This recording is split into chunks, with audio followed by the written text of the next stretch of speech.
ఆశ్చర్యకరమైన సంఘటన ఏం జరిగిందో తెలుసా అండి? కామధేను స్వర్గలోకంలోంచి పరుగున వచ్చి ఈశ్వర, నోరున్న మనుష్యులు కష్టం వస్తే ఎక్కడైనా దాక్కుంటారు, ఎక్కడికైనా వెళ్ళి రక్షణ పొందుతారు. కానీ నోరు లేనటువంటి జీవాలు, మా ఆవులు, మా దూడలు, మా ఎద్దులు వర్షం వస్తే బయట కట్టేస్తారు, వాళ్ళు ఇళ్లలో పడుకుంటారు. కానీ నువ్వు జగద్భక్తవు, జగన్నాథుడవు, విశ్వేశ్వరుడవు, నీకు తెలుసు మా కష్టం. అందుకని గోవులను కాపాడావు. ఇవాళ మా వాళ్ళందరూ మరణించకుండా కాపాడావు. కాబట్టి ఈశ్వర, ఆవుల్ని కాపాడిన మహాత్ముడవు కనుక నీవు కాపాడి గెలుచుకున్నావు. మేము బిరిదిచ్చి పిలవట్లేదు, నువ్వు గెలుచుకున్న నామం కనుక గోవులను కాపాడిన గోవిందా నమస్కారం అంటే కామధేనువు తన పాలు తాను వర్షించి బంగారు కలశలలోకి పట్టిందిట. ఐరావతం పరుగున వెళ్లి ఆకాశగంగలో ఉన్నటువంటి నీళ్లని పట్టుకొచ్చిందిట. బంగారు కలశాలతో ఐరావతం పట్టుకొచ్చిందిట. అదితి పరిగెత్తుకొచ్చిందిట ఇంద్రుడి తల్లి.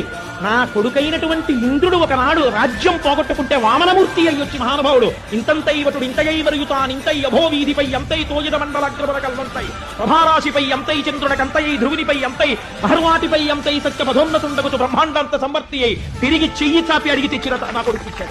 ఇవాళ నా కొడుకు మరొకసారి కట్టడి తప్పి అహంకరిస్తే వాడు చేసిన తప్పిదాన్ని మన్నించి మళ్ళీ సింహాసనం మీద కూర్చోబెట్టాడు. ఈశ్వర, వెళ్లి బుద్ధి తెచ్చుకుని మహానుభావుడికి అభిషేకం చేయరా అంది అదితి. అంటే ఆ ఐరావతం తీసుకొచ్చి తన తొండంతో సంతోషపడిపోతూ ఆకాశగంగా జలాల్ని 7 సంవత్సరముల పిల్లవాడికి అభిషేకం చేసి కామధేనువు ఇచ్చినటువంటి ఆవు పాలతో దేవేంద్రుడు చేతులతో పట్టుకుని ఆ కలశలతో అభిషేకం చేశాడు. చేస్తూ ఆనాడు చెప్పాడు, చాలా జేగంటలు వినండి.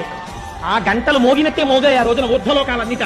దేవతలు నాట్యం చేశారు, అప్సరసలు నృత్యం చేశారు, పుష్పవృష్టి కురిసింది, భగవానుడు గోవిందుడు అయ్యాడు. కాసేపు ఆ గంట అనుభవించండి, ఇది చెప్తాను.